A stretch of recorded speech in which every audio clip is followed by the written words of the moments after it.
ជើងចំកញ្ចឹងកនៅកន្លែងនេះធ្វើឲ្យកីឡាករ Mustafa នៅឌឺបានធម្មតាតែមួយកែងចំកន្លែងនេះធ្វើឲ្យលោកបញ្ញាកដាលបញ្ឈប់កីឡាករ Mustafa បាត់ទៅហើយ បាទសូមជើញរៀបសារការប្រកួតអន្តរជាតិទី3បាទស្វាគមន៍ស្វាគមន៍បាទជួយជួយទៅដល់ពីបាទបិសណាអត់ចាក់យូរទេអត់ចាក់យូរទេជួយជួយជួយ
បាទទឹកទី2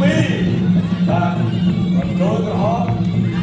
បាទពេលសកម្មរបស់យើងក៏បានមកពីតាមសាបាទយកមកមួយផងអត់តែ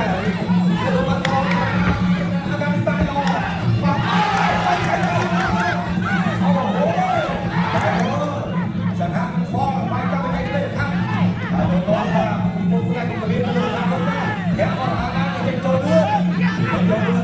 ចូលលឿនណាតែការគេតែការគេទៅតាមតែគេវាតែគោបាច់ចូលចាក់ខ្លួនទៅទៅបាត់ទៅវិញរបស់ណាបងរកចូលទៅវិញទៅតាមតែគេមុនតែកន្លែងជិះទៅពុះផងបាទតាមទៅទៀតមួយចូលដល់គេថាគុំតារបស់បងជាពុះស្រង់ដាក់ខ្លួនបាទចេញទៅលើដៃគូមួយបាទទៅផ្ទះជើងពុះស្រង់អត់តក់មួយទៀតណាទៅផ្ទះជើងបាទបាត់កែទៅបាត់កែមកហើយបាទមិនចូលស្ទះឆាប់បាទចេញមកហើយកែគាត់មួយទៀតបាទព្រះខាត់ពុះសាលាមកលើកមកតាមដើរដល់មកគ្នាឥឡូវវាដល់ដៃគ្នាមកនេះស្ទះឆាប់អត់ទៅទេមកទៀតកាន់ស្ដាប់វិញក្រាំងណាស់បាទដល់ផងវាកែមកវិញបាទទៅតាមស្ដាប់ដល់មកតែជាពុះទៅ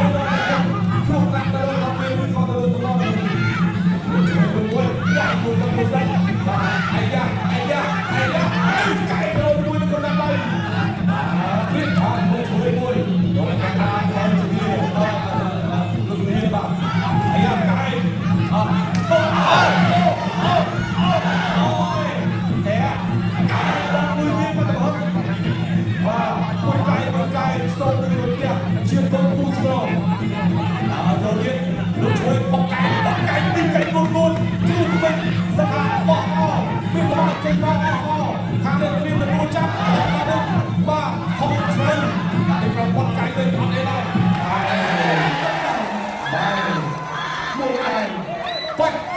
លើស្នូករបស់បងពូស្រងកំពុងតែជាប់បញ្ចេញរសជាតិមកដល់ខ្សែមានជាតិ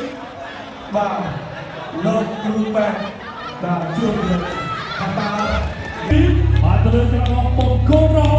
Bersama